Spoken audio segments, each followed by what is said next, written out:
Sophie Brousse. Merci Sophie d'être avec nous, on peut vous applaudir. Et puis, j'ai le plaisir aussi d'accueillir Anne-Sophie Berthaud de Coca-Cola Europe Pacific Partners. Voilà. On va boire vos paroles, évidemment, hein, forcément. Hein. Voilà, on vous accueille avec beaucoup de plaisir et on va vous écouter pour cette conférence. Merci. Merci beaucoup. Merci. Alors effectivement, nous allons parler des données RH dans tous leurs états. Et on va essayer de parler effectivement un petit peu d'intelligence artificielle, mais on va se concentrer aussi sur l'aspect humain et faire en sorte de remettre au centre de la conversation les ressources humaines et les humains derrière tout ça. Donc nous avons quelques questions sur lesquelles nous allons échanger et je vous propose de commencer dès maintenant avec notre première question qui est donc quelle est la place de la donnée stratégique au niveau de la stratégie RH chez CCEP ? Alors déjà, pour remettre un peu de contexte, CCEP, Coca-Cola Euro-Pacific Partners, vous connaissez une bonne partie du mot qui est Coca-Cola, mais derrière le Euro-Pacific Partners, c'est parce que nous sommes le plus gros embouteilleur de la Coca-Cola Company. Donc la Coca-Cola Company possède les marques et nous faisons tout le travail d'embouteillage, donc de la fabrication jusqu'à la commercialisation et à la promotion. Et en France, ça veut dire 2500 salariés. Moitié dans nos usines, on a 4 usines en France et l'autre partie sur des fonctions sièges et des fonctions force de vente. Dans le monde, c'est 41 000 salariés. Et du coup, la donnée, elle devient importante aussi quand on a ce contexte-là, puisqu'on est une entreprise internationale, globale, avec une partie de ses effectifs dans l'Ouest et en Europe et une partie de l'autre côté du monde, Australie, Indonésie et Philippines. Donc l'enjeu de la data, il a été notamment remis au centre de notre stratégie à partir du moment où on a un enjeu de partager les informations relatives à nos collaborateurs, créer des parcours qui sont des parcours mondiaux et être capable de faire évoluer nos talents au travers de notre organisation. Donc ça, c'est un des premiers enjeux de la data chez nous. Le deuxième enjeu, c'est évident, c'est de soutenir le business et donc de pouvoir avoir des datas qui sont les plus fiables possibles et sur lesquelles on va pouvoir du coup s'appuyer pour la mobilité, pour également prendre des décisions sur tout ce qui est également planification de nos organisations. Et c'est le deuxième levier et gros pilier de la data chez CCEP. Et c'est vrai que chez nous, chez Top Employer Institute, on audite donc des entreprises. On est à 2400 entreprises dans le monde. Et en France, on a remarqué que c'était quand même quelque chose d'important aujourd'hui.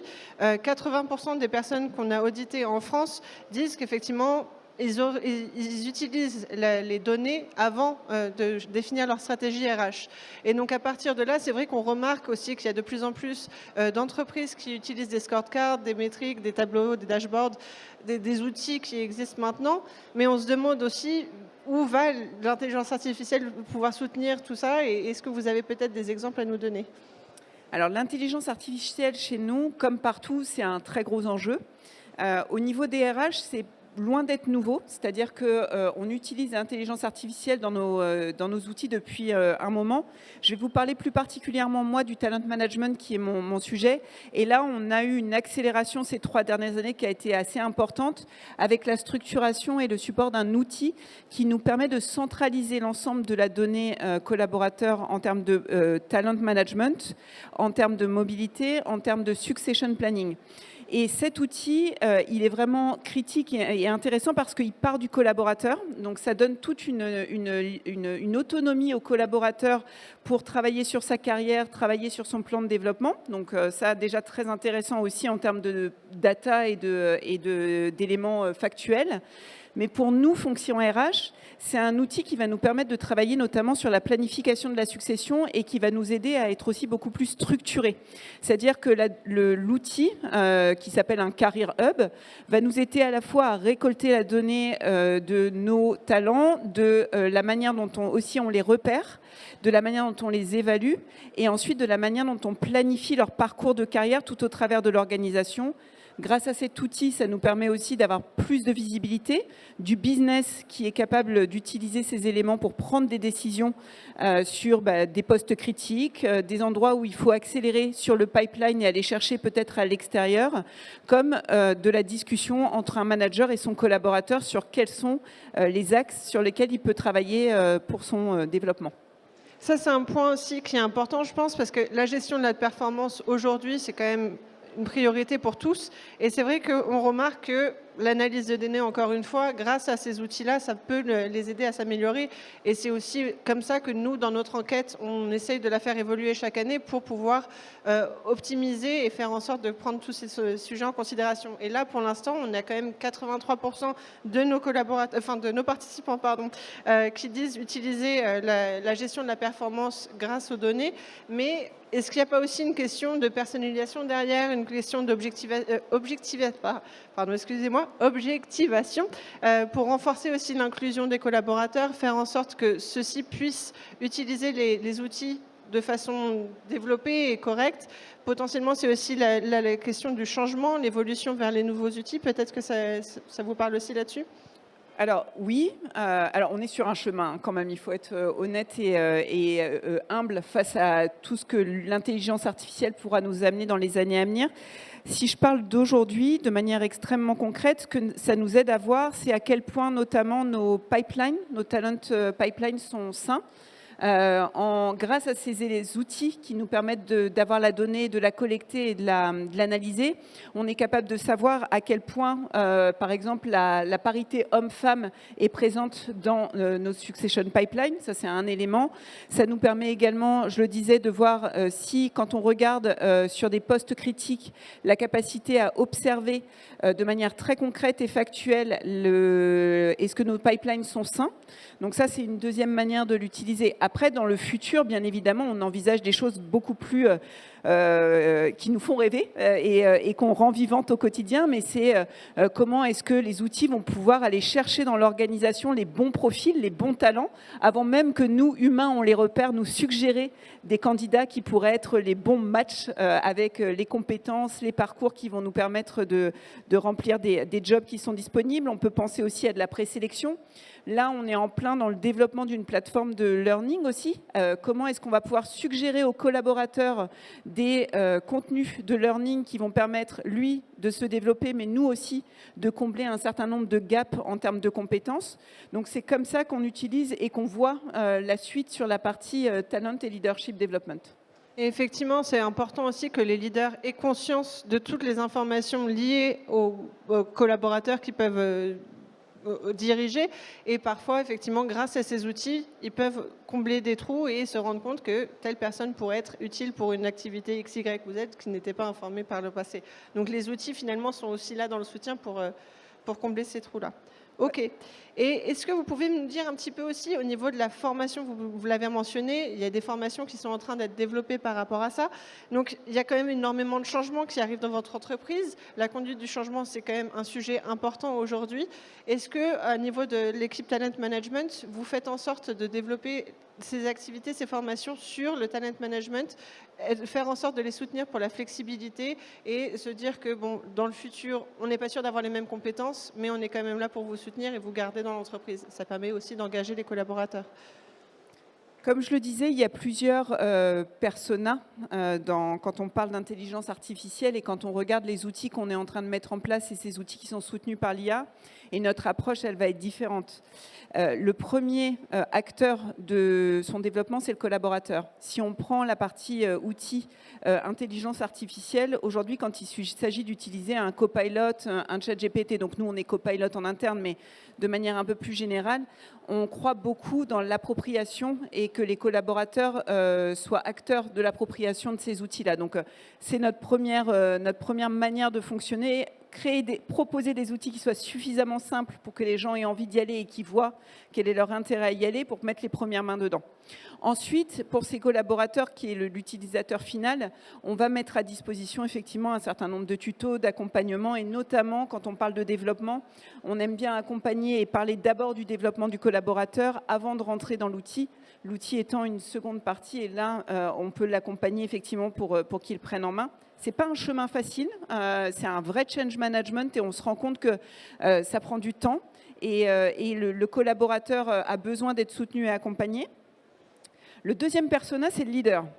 Parce que ce que j'ai essayé d'expliquer tout à l'heure, c'est que la data, l'IA, vient en soutien de la prise de décision. À aucun moment, elle remplace la prise de décision par un leader. Et du coup, l'enjeu pour nous, c'est de rendre visible la donnée, de permettre au RH d'être vraiment un catalyseur de la donnée et de l'information qui est dans tous ces outils. Mais à la fin, ce qu'on veut, c'est que la RH récupère son rôle de conseil et donc juste permettre au RH de challenger et de coacher le leader pour qu'il puisse prendre la bonne décision sur la base de la donnée et de l'information disponible en RH. Et je terminerai par le troisième persona qui nous intéresse particulièrement aujourd'hui, qui sont les RH elles-mêmes. Et là, pour le coup, on a toute une démarche d'accompagnement parce que la donnée et l'intelligence artificielle sont des leviers exceptionnels si la donnée qui est rentrée est la bonne. Et du coup, l'accompagnement qu'on doit faire au niveau des RH sur ces sujets-là est absolument critique. Et là, oui, on prend en main de manière assez individualisée et de manière assez proche le développement des collaborateurs des RH pour qu'ils sachent s'approprier et utiliser les outils. C'est intéressant ce que vous dites parce qu'effectivement, dans nos audits, on remarque qu'au niveau France, encore une fois, on a seulement pour l'instant, et ça se développe, encore une fois, ça évolue, mais 78% des collaborateurs qui sont réellement engagés dans le changement de leur entreprise, mais cependant, on a quand même 85% des leaders qui sont formés et qui ont des formations régulières sur la transition et le changement. Donc, quelque part, les leaders sont effectivement les premiers pris en considération avant les collaborateurs, entre guillemets, classiques. Et donc, c'est intéressant de voir que chez vous aussi, ça fonctionne comme ça, mais que vous avez aussi déjà les initiatives qui sont en place et vous faites en sorte de continuer aussi. Ouais. En tout cas, sur la partie changement, on a une vraie croyance et on l'applique dans tout ce qui est à la fois changement d'organisation, mais aussi changement avec les outils, sur le fait qu'on ne forme pas sur la théorie au changement, on forme sur la pratique.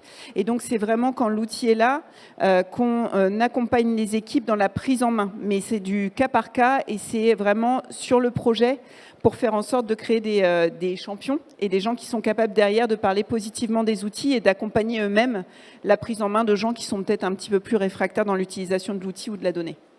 Très bien. Et donc, juste pour terminer sur la question du changement, justement, on est aujourd'hui en transformation continue. On le sait, nos entreprises maintenant ne vont pas rester les mêmes d'une année à l'autre. Il y a toujours des évolutions qui arrivent. Et donc, on remarque, chez nous, qu'il y a encore des scores assez faibles. On est à 56% seulement qui ont des initiatives vraiment concrètes de préparation au changement, à la résilience dans le développement des carrières. Et donc, c'est pour ça que je me demandais, chez vous, donc vous avez mentionné quelques actions, mais aussi vous avez une population qui est très large. Vous parliez d'une population qui est à travers beaucoup de pays, etc. Vous avez un HQ qui est quand même très présent pour soutenir. Est-ce que la continuation du changement, vous essayez de l'implémenter de la même façon pour tous vos collaborateurs, ou est-ce que vous avez des évolutions aussi qui peuvent influencer potentiellement plus une population avant une autre? Sur cette partie-là, je dirais que... Alors, je vais zoomer vraiment sur la partie développement des collaborateurs et gestion de nos talents. Notre enjeu, il est avant tout d'accompagner d'abord les managers. Je vais sortir de l'outil pour aller vers l'humain.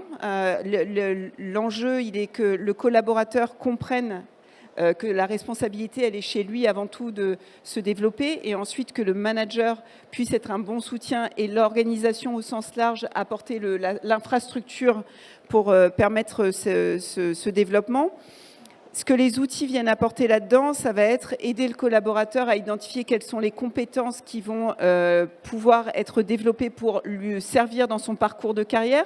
Donc, pour être très concrète sur ce que permet cet outil qu'on utilise, c'est permettre au collaborateur en toute autonomie de découvrir des rôles qui pourraient l'intéresser, de se connecter à des gens qui occupent ces rôles pour pouvoir aller comprendre qu'est-ce qui est attendu d'un point de vue compétence, en quoi consiste le rôle, etc. Et ensuite s'appuyer sur l'outil pour se donner des idées de formation à suivre, d'actions sur le job qui peuvent être faites, ou alors de participer à des petits projets en transverse de l'entreprise pour aller travailler sur des compétences. Donc ça, c'est le premier relais. Ensuite, la deuxième chose, ça va être comment est-ce qu'on s'assure et comment est-ce qu'on planifie l'organisation et les parcours de carrière en suggérant des jobs. Donc, je suis un collaborateur, je suis intéressé par un certain parcours de carrière et je le rentre dans l'outil. L'outil lui-même, grâce à l'intelligence artificielle et le fait que toute l'organisation mette des éléments dedans, va venir lui faire des suggestions qui sont adaptés et qui vont lui permettre de se dire « Ah ben tiens, ça, j'y avais pas pensé du tout et ça, c'est hyper intéressant pour ma carrière, je vais en discuter avec mon manager et m'y mettre ». Et puis du coup, la troisième partie, c'est outiller, notamment les managers pour être capable de soutenir ça, pour être capable de renvoyer le collaborateur à des réflexions individuelles sur ce qui l'intéresse, d'être capable de le renvoyer vers un outil quand la question, elle est plutôt mais c'est quoi l'action ou c'est quoi le programme de développement que je peux suivre et puis d'un point de vue ensuite, si on se remet dans la position d'un RH, d'utiliser toute cette donnée pour nourrir des talent management review et nourrir des discussions de planning de succession. Merci beaucoup. Il nous reste quelques minutes, donc n'hésitez pas aussi si vous avez des questions par rapport à ce sujet-là. Mais c'est vrai que, juste pour conclure de mon côté aussi, dans notre enquête, on essaye d'auditer toutes ces pratiques-là, effectivement liées au développement de carrière, mais aussi liées à maintenant l'intelligence artificielle, le développement stratégique. Et c'est vrai que c'est bien de voir que vous arrivez à tout connecter, ce qui n'est pas toujours évident. Donc, je tenais à conclure là-dessus aussi. Merci Sophie. Est-ce que vous avez des questions peut-être ? Et autrement, n'hésitez pas à venir nous voir au stand J42. Voilà. Merci à vous. Merci à vous. Je vous demande de les applaudir. Merci. Stand J42, Top Employer Institute. Vous retrouverez Sophie. Merci Anne-Sophie d'avoir été avec nous. Venez les retrouver si vous voulez pour poser des questions en toute proximité par rapport à ces sujets-là. Et merci d'avoir partagé ce retour d'expérience avec nous, du concret avec des bonnes pratiques à partager.